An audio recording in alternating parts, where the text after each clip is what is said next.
Yesterday, Michael wasn't here, but I was talking about how sport is one of the biggest teachers. Well, it is one of the biggest teachers, but sport can also be very brutal and it can be very cruel because there's so much pressure, there's so much anticipation on players that some might crumble, but not the men of platinum. The men of platinum do not crumble. Through the IPL, we've celebrated many men of platinum who've shown values such as courage, hard work, resilience, perseverance, and many more, and they've inspired us.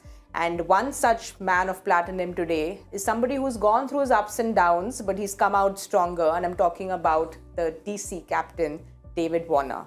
Warner's gone through those ups and downs. He's shown courage because he's made mistakes in his life, but he's apologized and come out stronger. That's what I really appreciate about Warner. Look, he's been one of Australia's top red ball openers. And he scored runs everywhere. You didn't get that feeling when you saw him in England last time, but he scored runs everywhere. And in the IPL, he's a genuine great. We all talk about Chris Gayle. His numbers are actually better than Chris Gayle. I know Chris Gayle had an impact, he hit a lot of sixes, but even at the IPL, he had that dip and then he's come back strong. I think he'll be a good. I thought he'll be a very good captain for Delhi. I still think he can pick them up. But yeah, those qualities that you look for, that you mentioned, men of platinum, I think it's fair to say that David would fit into that category. They love him in the IPL.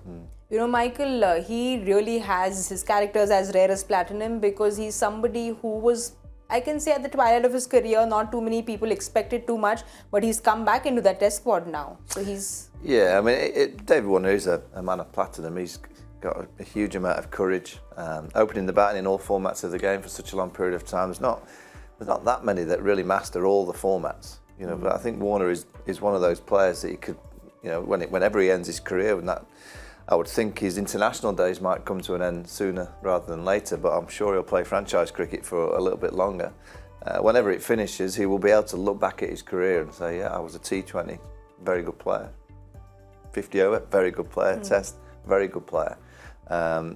You know, and Australia have produced many great batters over the years, and many opening batters. You know, Hayden Langer, who come to my mind now, but I think Warner mixes with them. I really do. I think Warner mixes with those two names in the era that we've watched in the last 20-30 years. I really do think Warner's up there with the best. So yeah, he'll be disappointed with Delhi this year. He'll be disappointed that he's not been able to galvanise them and But in spite of that, his personal numbers, he's in the top 5 orange cap. I think he's at number 5, but his numbers seem very good in spite of not having the best season. Yeah, I just look at his strike rate. When Warner's at his best, he strikes at 140, 150. You know, he's had to play within himself because wickets have been falling at the other end, but you know, still 306. This is the orange cap debate really, because how much of an impact has he had? You know, that strike rate needs to be up for David. When David Warner's on his kind of prime kind of form, he's striking at 150 easy.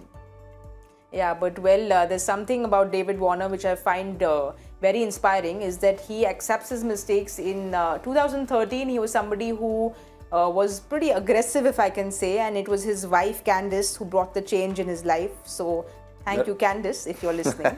He's not the only one whose life has got changed marrying the right girl. There's always a woman behind a successful man, isn't there?